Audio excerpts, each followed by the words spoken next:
Welcome to Bible in a Year, Day 236. Today we read Jeremiah 51 and 52. Today we learn more about the fall of Babylon and the nation God uses to accomplish this. The first picture shows Babylon in relation to where the Mede Empire is located.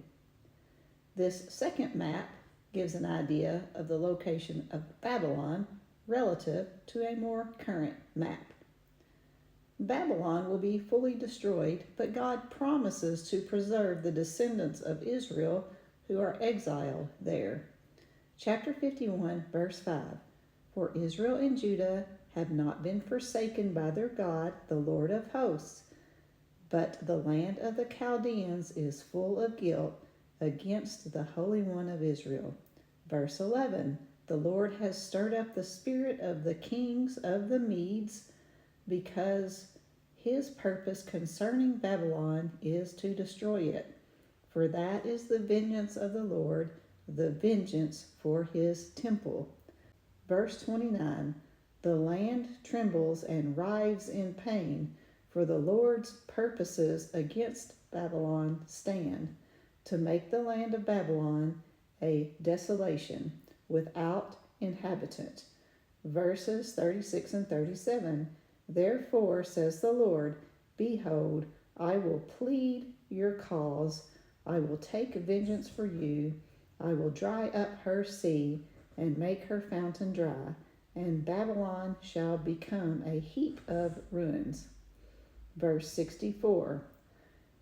Thus shall Babylon sink, to rise no more, because of the disaster that I am bringing upon her, and they shall become exhausted. These prophecies were given even before Israel had ever gone into exile. So these were definitely prophecies of Jeremiah that became true years later. The final chapter of Jeremiah, chapter 52, revisits and summarizes the fall of Jerusalem. We are reminded that Zedekiah was king of Judah and disobeyed the word of the Lord given through Jeremiah. It resulted in the death of Zedekiah's sons and was the final thing Zedekiah sees before he's blinded and chained. Babylon then goes overboard in its destruction of Jerusalem and destroys and burns the temple. And the majority of Judah is taken captive and exiled to Babylon.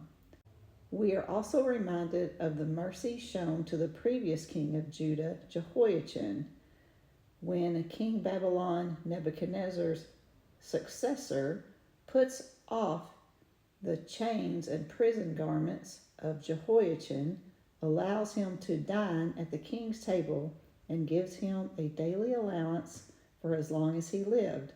The one thing this evil king Jehoiachin did right was obey the word of the Lord, as he did surrender to Babylon.